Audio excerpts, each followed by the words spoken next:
Hey y'all, welcome back to another video. So today I want to talk about family. Getting into this word study. And what brought this about was I was talking to a friend about family.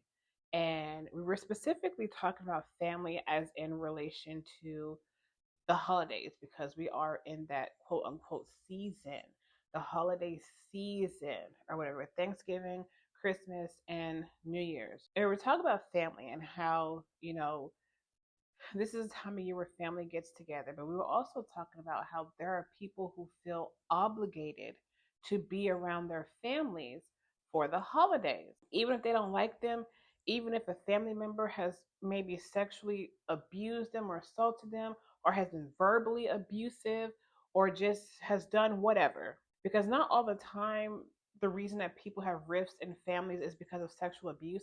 There are a lot of other things.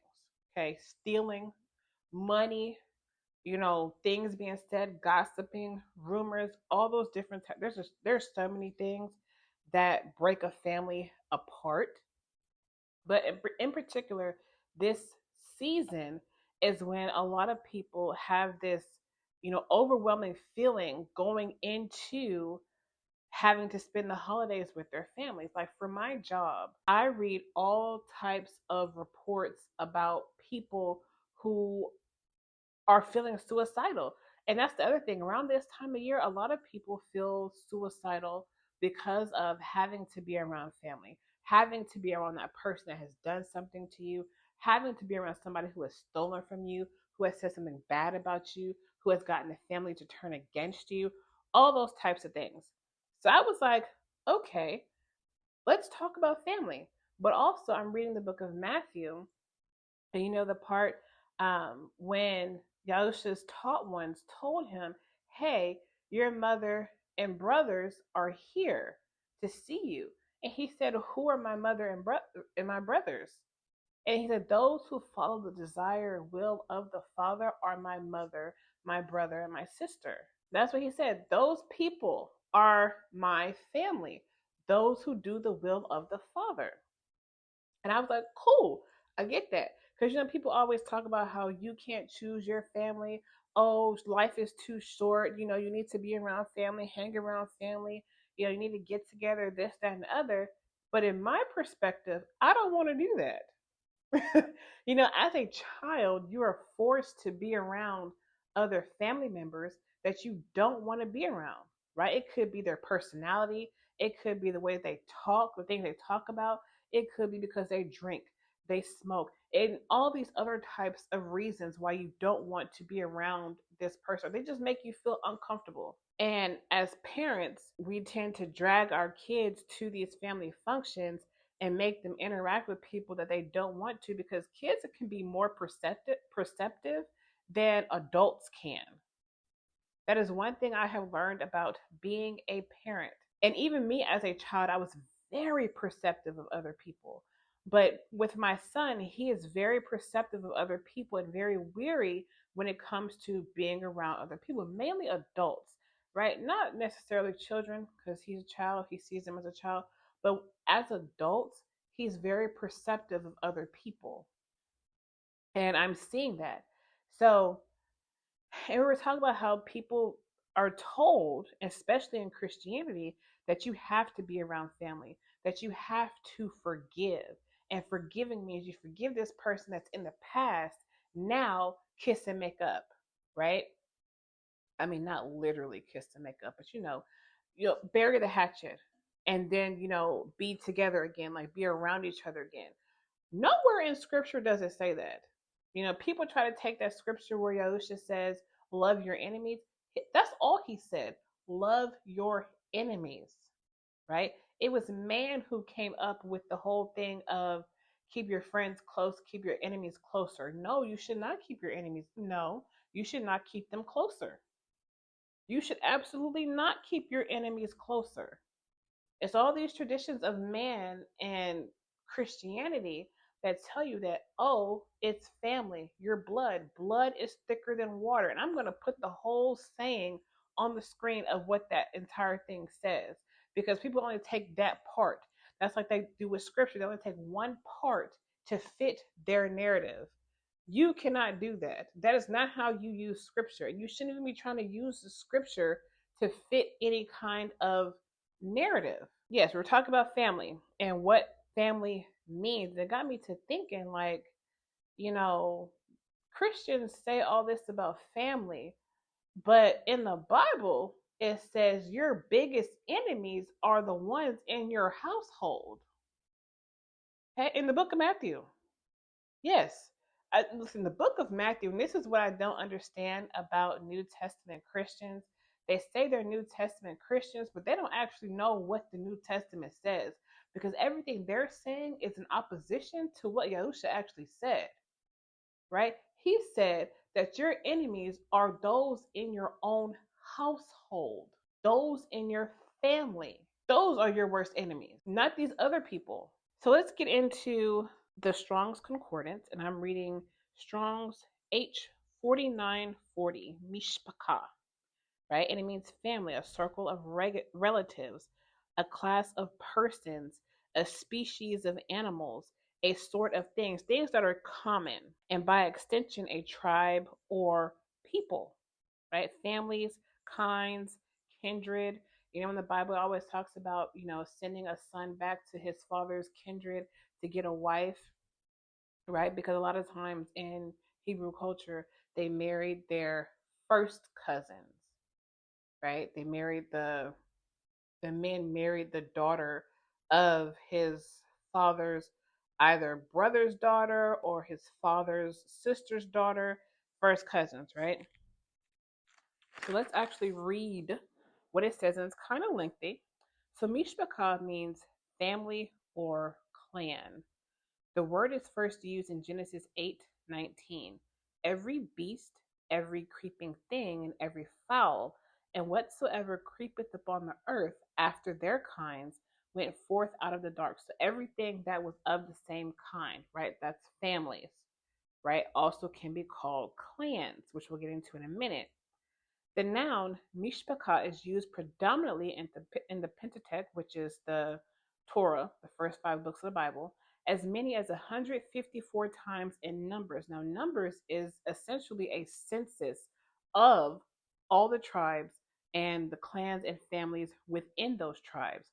So people can all be of the tribe of Judah, but not of the same clan within the tribe of Judah. I hope that that makes sense. And in the historical books, but rarely in the poetical literature 5 times, and the prophetical writings. All members of a group who were related by blood and who still felt a sense of consanguinity, I'll put the definition of that on the screen, belonged to the clan or the extended family.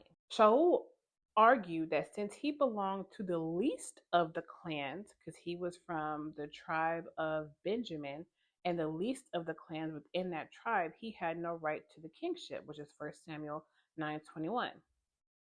This meaning determined the extent of Rahab's family that was spared from Jericho, and they brought out all her kindred, and that was the extent, but that was just the people who was in her house. Not all the family, just the people who were actually in her house, right? Because they put the red ribbon out the window or on the door, or something like that. And they brought out all her kindred and left them without the camp of Yashruel, Joshua 6:23. So the clan was an important division within the tribe.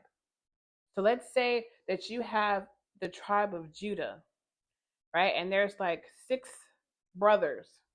Each one of them is a clan because they went by the father's name, right? So Israelites go by Israelites because they are of Israel, who was Jacob. So there's a clan within the tribe. So there's different clans. So they all are headed by the father. The book of Numbers gives us a census of the leaders and the numbers of the tribes according to the families, Numbers 1-4 and 26. In capital cases where revenge was desired, the entire clan might be taken. And an example of that, and behold, the whole family is risen against thine handmaid. And they said, deliver him that smote his brother, that we may kill him for the life of his brother whom he slew, and we will destroy the heir also.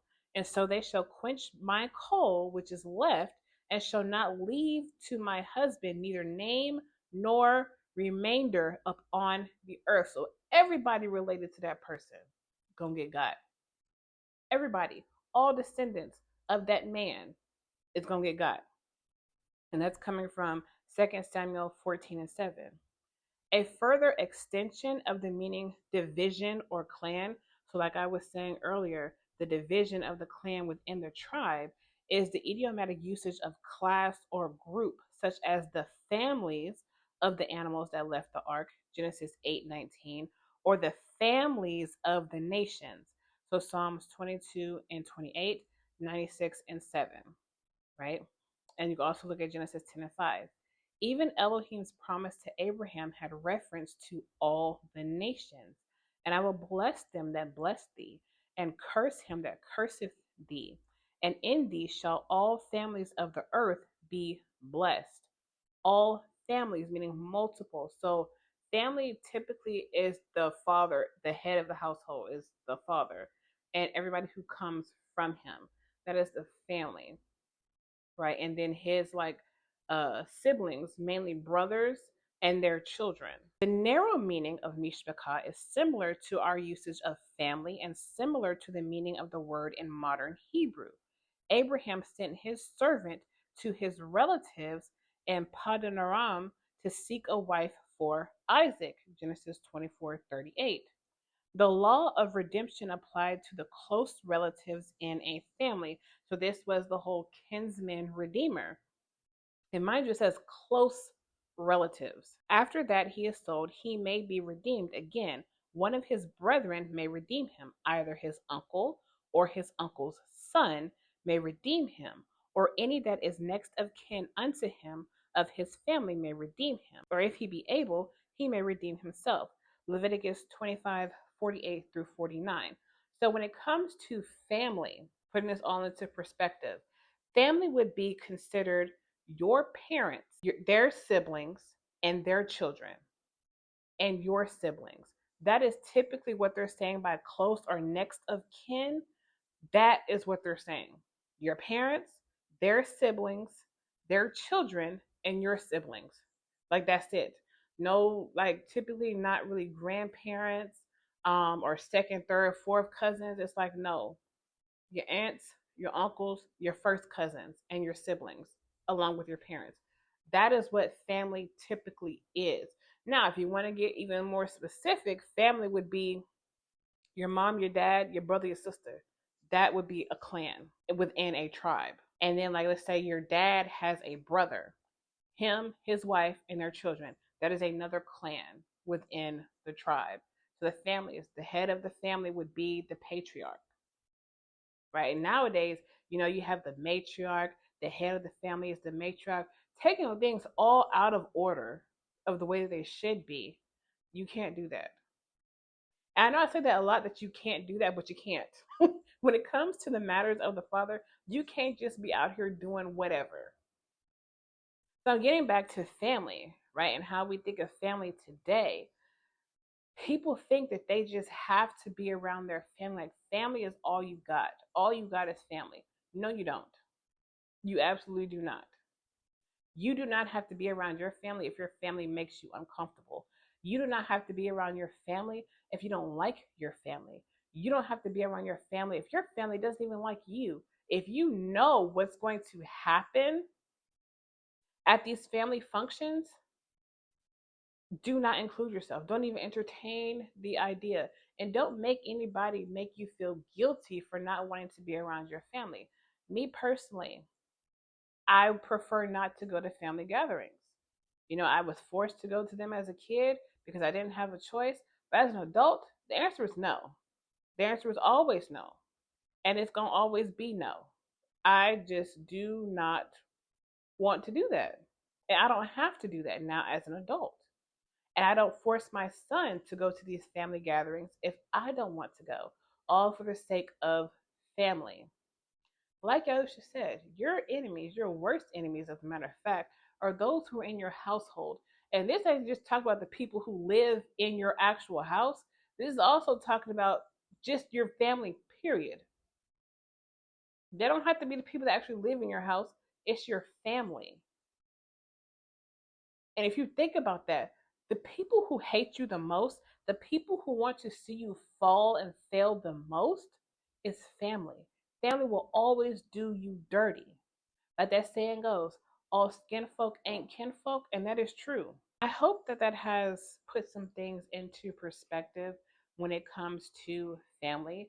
Don't make anyone make you feel guilty or bad or try to guilt trip you into being around family when you don't want to be, when you don't want to have anything to do with them. You don't have to. Because, like Yahusha said, those who do the will and desire of the Father are my mother, brother, and sister. Those people are your family.